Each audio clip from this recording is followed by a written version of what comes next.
당신은 요즘 이상한 경험을 하고 있지 않나요? 갑자기 의미 있는 우연들이 자꾸 일어나고 평소와 다른 강렬한 꿈을 꾸며 예전에는 당연하게 여겼던 모든 것들이 낯설게 느껴지는 순간들 말이에요. 주변 사람들은 당신이 힘들어하는 것 같다고 걱정하지만 정작 당신은 뭔가 깊은 변화가 일어나고 있다는 걸 느낍니다. 혹시 내가 무너지고 있는 걸까? 아니면 진화하고 있는 걸까? 칼 융은 이것을 개인화 과정이라고 불렀습니다. 당신이 지금 겪고 있는 것은 병이 아니라 깨어남의 신호일 수 있습니다. 오늘 우리는 영적으로 깨어난 사람들만이 경험하는 5가지 징후를 함께 살펴보겠습니다. 이 이야기를 끝까지 듣고 나면 당신은 자신이 지금 어디에 서 있는지, 그리고 어디로 가고 있는지 명확하게 알게 될 것입니다. 먼저 첫 번째 징후는 동시성의 경험입니다. 당신은 최근 들어 이상한 우연의 일치들을 자주 경험하고 있나요? 예를 들어 누군가를 생각하는 순간 그 사람에게서 연락이 오거나 어떤 질문에 대한 답을 찾고 있을 때 우연히 펼친 책에서 정확히 그 답을 발견하는 일 말이에요. 융은 이러한 현상을 동시성이라고 불렀습니다. 이것은 단순한 우연이 아니라 내면의 심리적 상태와 외부 현실이 의미 있게 연결되는 순간입니다. 대부분의 사람들은 평생을 인과관계의 세계에서만 살아갑니다. 원인이 있으면 결과가 있다는 논리적 사고방식이죠. 하지만 깨어나기 시작하는 사람들은 다른 차원의 연결성을 감지하기 시작합니다. 이것은 당신의 무의식이 더 활성화되고 있다는 신호입니다. 무의식은 시간과 공간의 제약을 받지 않는 영역이기 때문에 당신이 의식적으로 알지 못하는 정보들을 감지하고 그것을 현실에서 끌어당기는 일이 일어납니다. 많은 사람들이 이런 경험을 하면 미신이라고 생각하거나 무시해버립니다. 하지만 융은 이것이 집단 무의식과의 연결이 깊어지고 있다는 증거라고 보았습니다. 당신의 개인적 무의식이 확장되면서 인류 전체가 공유하는 더 깊은 차원의 의식과 접촉하기 시작하는 것이죠. 이것은 당신이 더 이상 고립된 개인이 아니라 우주적 질서와 연결된 존재로 진화하고 있다는 의미입니다. 그렇다면 이러한 동시성을 어떻게 다루어야 할까요? 가장 중요한 것은 주의를 기울이는 것입니다. 이런 순간들이 찾아올 때 그냥 지나치지 말고 잠시 멈춰서 그 의미를 곰곰이 생각해 보세요.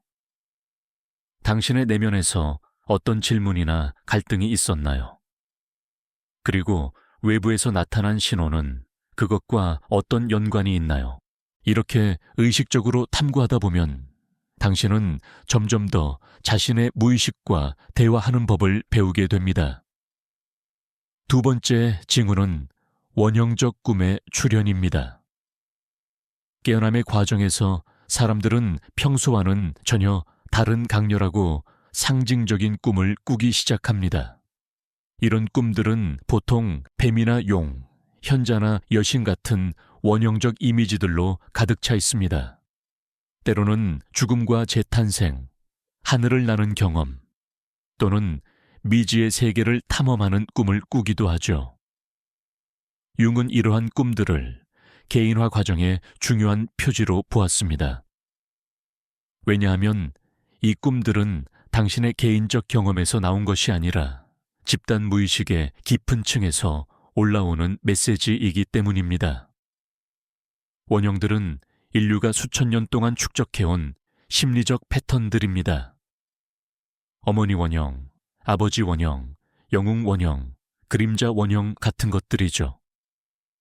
이런 원형들이 꿈에 나타나기 시작한다면 그것은 당신의 정신이 개인적 차원을 넘어 보편적 차원으로 확장되고 있다는 신호입니다. 많은 사람들이 이런 꿈을 꾸고 나면 불안해하거나 혼란스러워합니다. 특히 어둡고 무서운 이미지들이 나타날 때는 더욱 그렇습니다. 하지만 융은 이것이 자연스러운 과정이라고 말했습니다. 당신의 무의식은 억압되어 있던 부분들을 의식으로 끌어올리려고 하고 있습니다. 그 과정에서 불편하고 때로는 충격적인 이미지들이 나타날 수 있습니다. 원형적 꿈을 다루는 가장 좋은 방법은 꿈 일기를 쓰는 것입니다. 아침에 일어나자마자 꿈의 내용을 최대한 자세히 기록하세요. 그리고 그 꿈 속의 상징들이 당신의 삶에서 무엇을 의미하는지 탐구해 보세요. 예를 들어 뱀이 나왔다면 그것은 변화와 재생을 상징할 수 있습니다. 또는 당신이 두려워하는 어떤 본능적 에너지를 나타낼 수도 있죠. 중요한 것은 정답을 찾는 것이 아니라 이 상징들과 대화하는 과정 자체입니다. 세 번째 징후는 거짓된 자아의 붕괴입니다. 이것은 아마도 가장 고통스러운 단계일 것입니다. 당신은 갑자기 지금까지 유지해온 정체성이 진짜 자신이 아니라는 것을 깨닫게 됩니다. 오랫동안 착용해온 가면이 균열을 일으키고 더 이상 예전처럼 역할을 연기할 수 없게 되는 것이죠. 융은 이것을 페르소나의 해체라고 불렀습니다. 페르소나는 우리가 사회에서 살아가기 위해 쓰는 가면입니다. 좋은 딸, 성실한 직장인, 완벽한 엄마, 강한 남자 같은 역할들이죠. 이런 역할들이 나쁜 것은 아닙니다. 사회생활을 하려면 어느 정도의 페르소나는 필요하니까요. 문제는 우리가 이 가면과 자신을 동일시할 때 일어납니다. 가면이 곧 나라고 믿게 되는 거죠. 깨어남의 과정에서 이 가면은 더 이상 작동하지 않습니다. 당신은 회의에서 예전처럼 자신 있게 말할 수 없게 되고 사람들을 만날 때 에너지가 고갈되며 지금까지 당연하게 여겼던 관계들이 갑자기 공허하게 느껴집니다. 주변 사람들은 당신이 변했다고 말하고 심지어 우울증이 아니냐고 걱정하기도 합니다. 하지만 융의 관점에서 보면 이것은 우울증이 아니라 깨어남입니다. 당신은 무너지는 것이 아니라 진화하고 있습니다. 거짓된 구조가 붕괴되어야만 진정한 자기가 나타날 수 있습니다. 이 과정은 마치 뱀이 허물을 벗는 것과 같습니다. 고통스럽고 불편하지만 성장을 위해 반드시 필요한 과정이죠. 이 단계에서 가장 중요한 것은 저항하지 않는 것입니다. 많은 사람들이 예전의 자아를 붙잡으려고 애쓰면서 더 큰 고통을 겪습니다.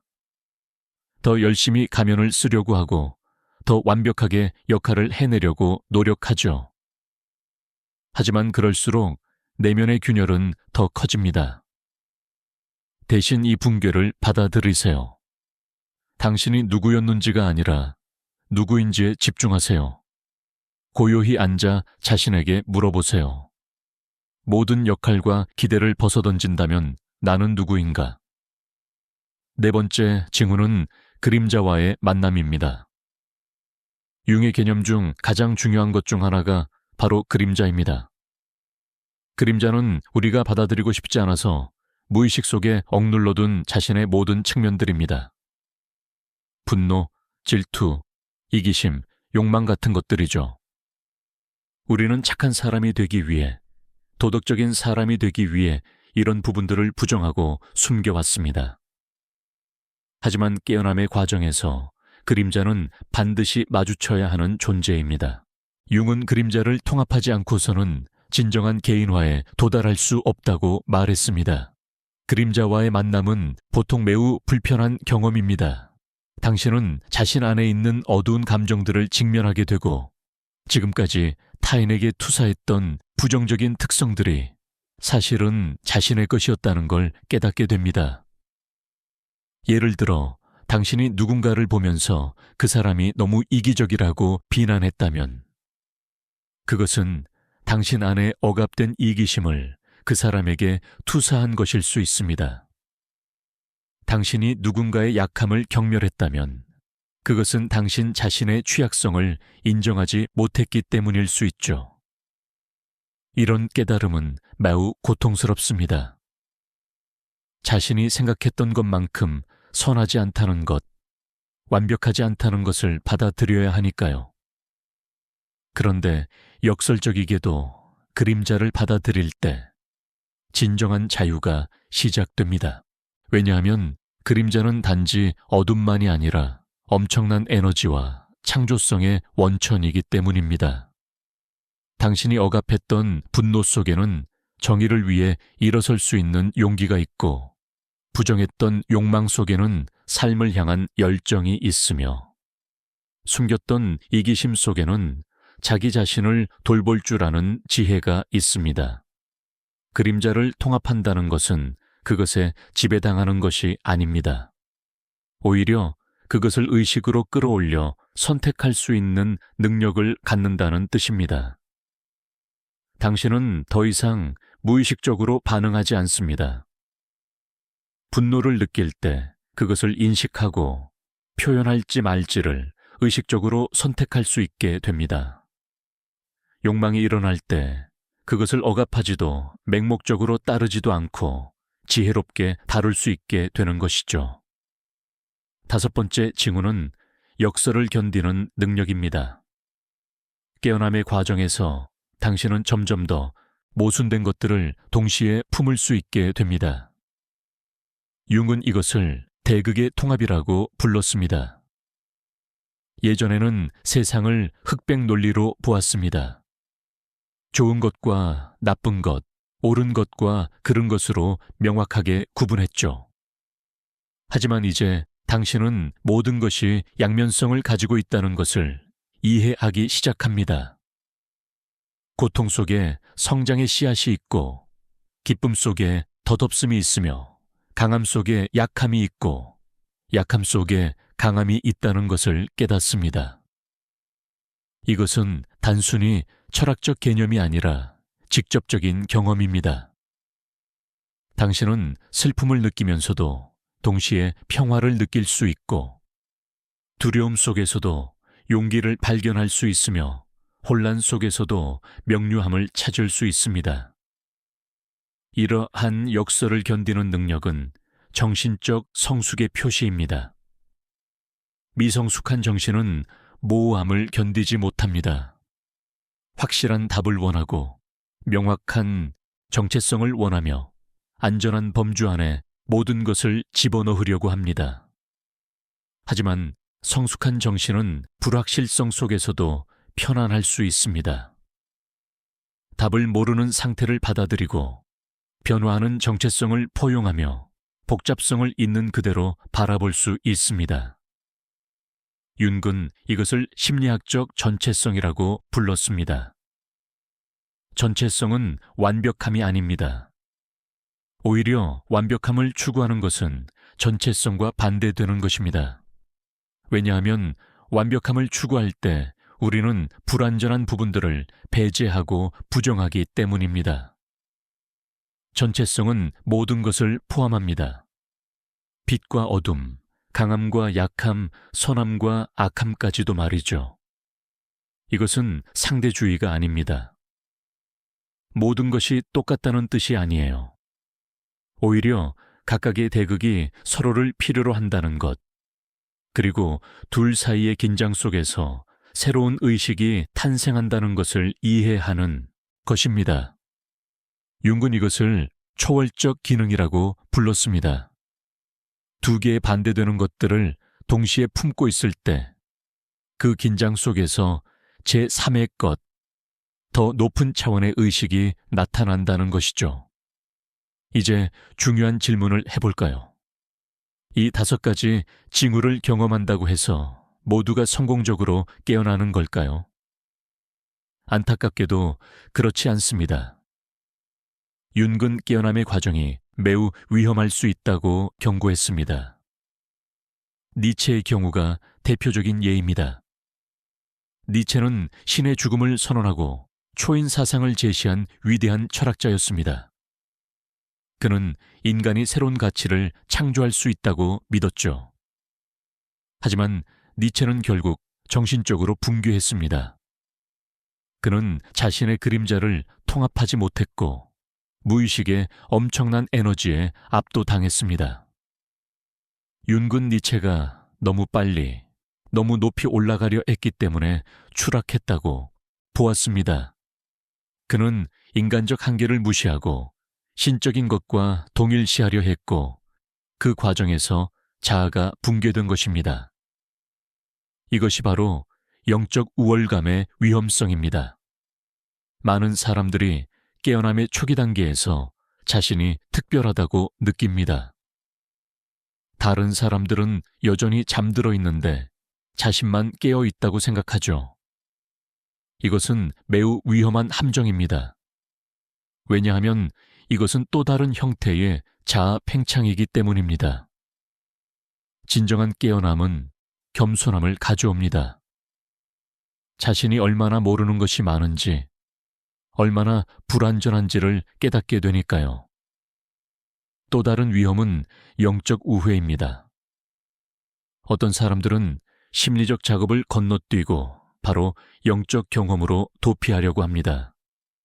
자신의 상처나 트라우마, 미해결된 감정들을 다루는 대신 명상이나 영적 수행으로 그것들을 회피하는 것이죠. 하지만 융은 이것이 진정한 깨어남이 아니라고 말했습니다. 융은 영성이 심리학의 토대 위에 세워져야 한다고 강조했습니다. 먼저 자신의 그림자를 통합하고 억압된 감정들을 의식으로 끌어올리며 트라우마를 치유해야 합니다. 이 기초 작업 없이 영적 경험만 추구한다면 그것은 모래 위에 집을 짓는 것과 같습니다. 언젠가는 무너질 수밖에 없죠. 그렇다면 건강한 깨어남은 어떤 모습일까요? 융은 개인화의 목표가 자기 실현이라고 말했습니다. 자기란 자아를 넘어서는 더 큰 전체성입니다. 자아는 의식의 중심이지만 자기는 의식과 무의식 전체의 중심입니다. 자기를 실현한다는 것은 자아가 사라진다는 뜻이 아닙니다. 오히려 자아가 더 큰 전체 속에서 자신의 적절한 위치를 찾는다는 의미입니다.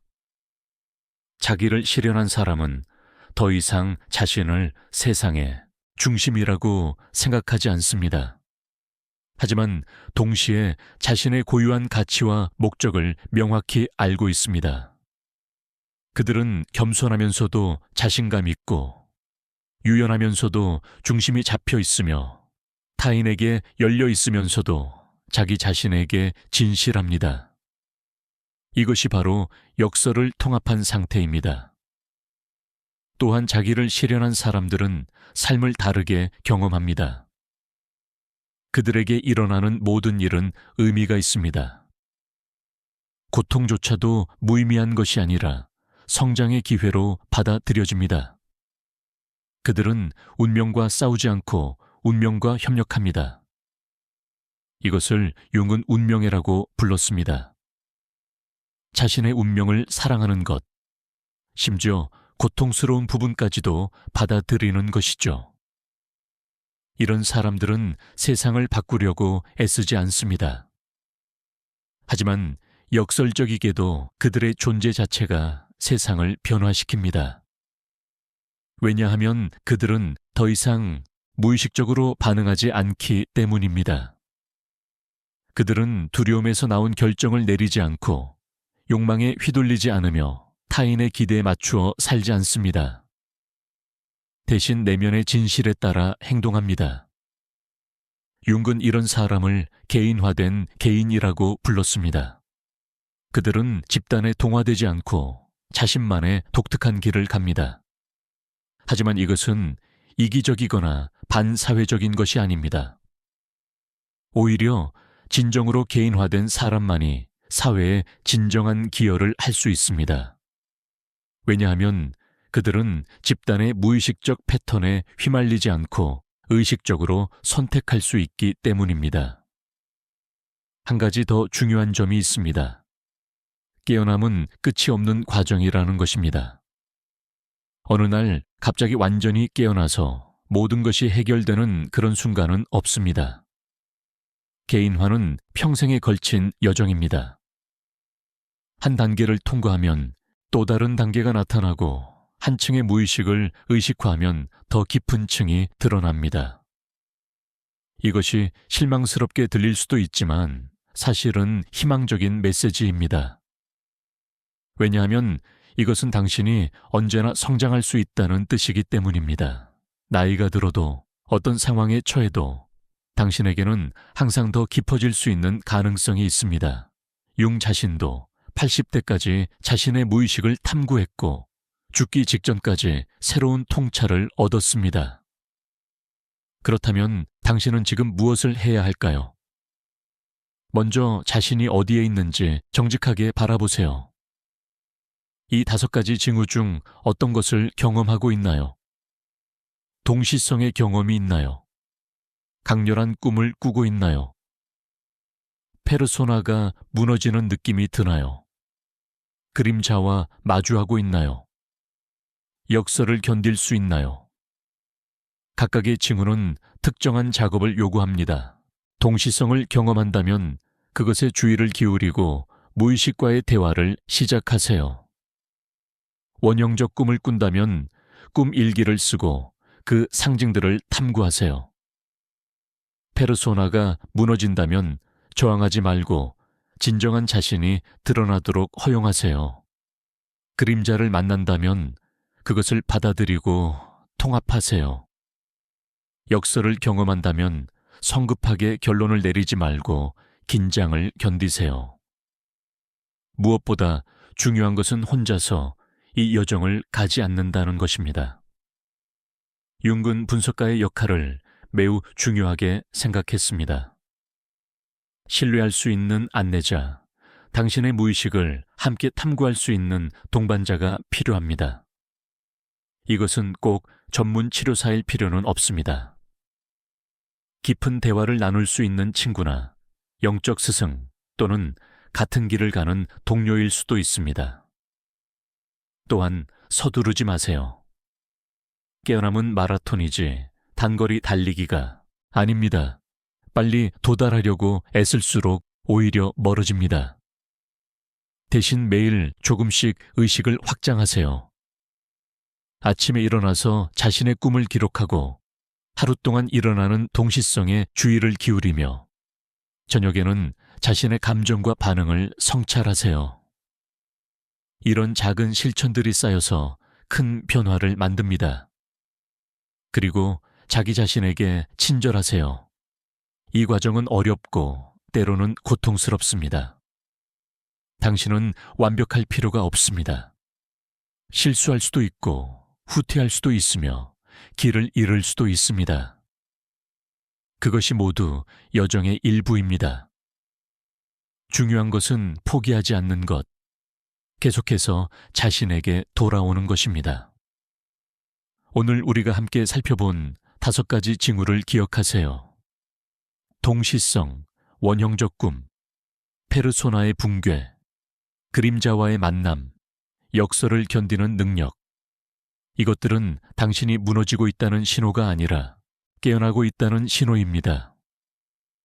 당신은 지금 인생에서 가장 중요한 여정을 시작했습니다. 진정한 자기 자신이 되는 여정 말이에요.